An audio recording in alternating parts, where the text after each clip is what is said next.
Vielen Dank. Hey, ich bin jetzt hier mit Leo im Studio und wir werden einfach nochmal einen Talk haben über die Message. Ich habe im Chat eine Umfrage gestartet oder beziehungsweise eine Frage gestartet, wo ihr Fragen reinschicken könnt. Ich habe meinen Laptop hier, ich werde zwischendurch mal noch so ein bisschen reingucken, um zu schauen, ob da vielleicht noch ein paar gute Fragen kommen, aber ich habe schon einige mir rausgeschrieben. Und Leo, wir werden einfach nochmal ein bisschen drüber reden. Ist das gut?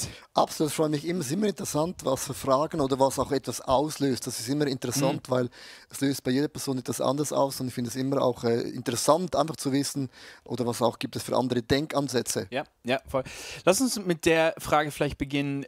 Die Themen sind ja schon Hot Topics, über die du jetzt im Moment predigst. Letzte Woche, diese Woche. Warum ist dir das so wichtig, gerade in dieser #Jesus-Serie da über solche Themen zu reden? Ich merke einfach, der Zeitgeist, der hat enorm zugenommen. Ich sage jetzt mal, an Speed bekommen, an Geschwindigkeit bekommen. Und wir Christen stehen da und haben das Gefühl, irgendwie ein TGV-Zug hat uns überrollt. Und ich finde es mega wichtig, dass man auch ein paar Argumente zu dem auch hat. Karl Barth hat gesagt, man muss, in der einen Hand hält man die Zeitschrift, dass man weiß, was geht ab in der Welt. Und auf der anderen Hand hält man die Bibel. Und man beginnt mit der Bibel eigentlich den Zeitgeist zu erklären, wie das aus der Perspektive von Gott man das Ganze sieht. Interessant. So, wie würdest du die Bibel angehen, um dann dem Zeitgeist nicht gerecht zu werden, aber den Zeitgeist richtig anzugehen? Also im Zeitgeist gibt es auch immer etwas Positives. Es ist ja nicht einfach alles per se ist total falsch. Es gibt immer etwas Gutes. Man muss das Gute herausnehmen, dass man zum Beispiel wieder sagt, hey, wir müssen oder wir wollen für diese Erde schauen. Das ist mega, mega gut. Aber das ist ja nicht einfach so, dass man in Europa nichts gemacht hat. Also wenn man Manchester anschaut oder das Ruhrgebiet, da kann man heute leben, wo man vor 20 Jahren nicht leben konnte. Da war so viel Smoke und so. Aber das Problem ist ein bisschen so, wenn man dann nach Asien geht und diese Länder Smoke ohne Ende, also das kann ich ja noch lange hier etwas machen, wird nicht so viel bringen im Kontext ein bisschen. Und nichtsdestotrotz ist es mir immer wichtig, was kann ich persönlich mit dem machen, was Gott mir anvertraut hat. Das ist eigentlich immer die Botschaft von Gott. Was kannst du mit dem machen, was Gott dir anvertraut hat? Spannend. Würde Jesus über das Thema predigen? Ich glaube absolut, weil es ist ja ein Thema, wo Leute beschäftigt. Das ist auch eine Ideologie ein bisschen geworden. Man sagt, oft ist auch das ganze Thema zur Religion geworden. Ich glaube, Jesus würde über das sprechen, wie man mit dieser Erde umgeht. Aber ich glaube, die Wichtigkeit ist eben, also wie gesagt im Römer, wir sollen nicht die Natur anbeten, sondern den Schöpfer Gott. Und Gott macht ja einen neuen Himmel und Erde, heißt es ja auch. Wie jetzt das sein wird, ob jetzt Gott auf dieser Erde das alles erneuert, weiß ich nicht. Es kann auch sein, dass ein neuer Himmel von oben runter kommt oder Gott schafft etwas komplett Neues. Das spielt mir nicht so eine Rolle, aber ich habe eine Perspektive, um zu wissen, Gott hat die Kontrolle immer noch über das, was hier geschieht.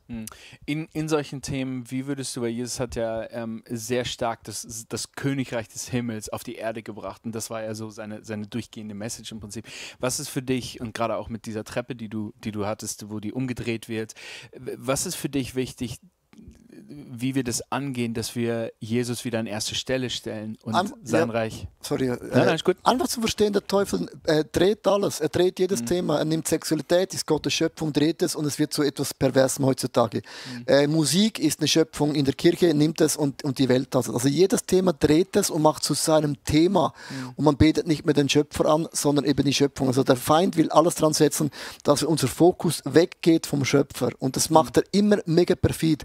Und das ist genau das im Zeitgeist. Ich finde es nicht falsch, wenn man sagt, hey, lasst uns Dinge unternehmen, lasst uns auch schauen, wie können wir für das Klima, jetzt sage ich mal, schauen, finde ich das nicht per se falsch, wie das Beispiel vom Golfplatz, genau das Gleiche, aber ich bete das nicht an und es ist nicht meine Identität und am Ende weiß ich auch, Gott macht nochmal was ganz, ganz Neues, wie auch immer das aussehen wird, habe ich eine andere Perspektive. Also mein Schwerpunkt ist jetzt nicht so krass, wow, ich muss jetzt achten, dass ich ja keinen Fußabdruck habe. Doch, man macht einen Fußabdruck, wir leben ja auf dieser Welt, es gibt nicht einfach Zero und Leute sagen, Zero Reisen, das ist ein Witz, das geht gar nicht und nur etwas grün anmalt und ein Kleeblatt oder ein Blatt vorne tut, ist es noch lange nicht green.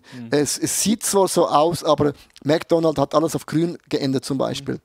Das haben sie bewusst gemacht, um zu sagen, es ist nachhaltig, aber das Essen ist noch genau das Gleiche. Aber Leute denken, wow, ich habe ein gutes Gefühl. Also ich finde, Leute arbeiten ein bisschen viel mit dem Gefühl, ohne wirklich an der Grundwurzel was zu ändern.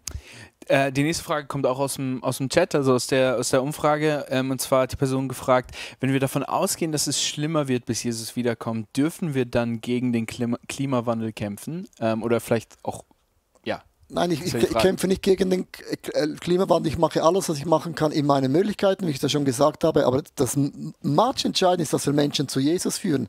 Das sagt die Bibel, seid wachsam. Auch das Beispiel von den 10 Jungfrauen mit dem Öl, seid wachsam. Er könnte zu jeder Zeit kommen. Und unser Job ist, dass ich mein Leben in jedem Bereich fokussiere auf diesen Gott im Himmel. Also es hilft mir zu sagen, hey, wie lebe ich eigentlich? Was für Prioritäten habe ich gesetzt? Wird Gott im Himmel sagen, wow, das hast du super gemacht. In den Finanzen, wie ich meine Ehe führe, mein Gebetsleben. Du kannst jedes Thema durchgehen. Also mich hilft das zu wissen, wenn es schlimmer wird, ist es eine Botschaft an mich, hey, bau dein Leben nicht auf Sand, sondern auf einen guten Felsen, und zwar jeder Bereich, den du hast. Come on, ich glaube, das ist ein guter Schlusssatz. Vielen, vielen Dank, Leo. Vielen Dank, dass du auch bereit bist, solche Themen anzusprechen und darüber einfach in den Zeitgeist auch rein zu predigen und einfach darüber zu reden, dass es eigentlich um Jesus geht und einfach zu schauen, wie können wir uns immer wieder auf ihn fokussieren.